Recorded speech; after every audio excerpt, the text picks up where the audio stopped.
অসমৰ সংস্কৃতি কাপোৰ বোৱা সংস্কৃতি এয়া পৰম্পৰা আমাৰ অসমীয়া জাতিয়ে এনেকৈ তাঁতশালৰ বাতিকাৰী কাপোৰ ববলৈ ৰেডি কৰে। এয়া ফ্ৰেণ্ডছ দেখিছে, এয়া বৌ, অনিমা বৌ, অঞ্জলি বৌ আৰু মিছেছ পুৰবীয়ে এয়া গামোচাৰ বাতিকাৰী আছে। শাহুমা অলৰেডি বহি আছে, চাই আছে কেনেকৈ বাতি কাঢ়ে, বা তেখেতে জানে, আইডিয়া দি আছে। আছে ফ্ৰেণ্ডছ দেখিছে, এয়া তাঁতশালৰ বাতি। এনেকৈ অসমীয়া মানুহে তেখেতসকলৰ নিজা কাপোৰ এনেকৈ তাঁতশালৰ বাতি কাঢ়ি মানে বৈ লয়।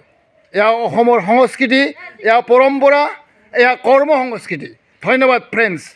আৰু তিনিওজনকে এই ভিডিঅ'ৰ যোগেদি মই ধন্যবাদ জনাইছোঁ।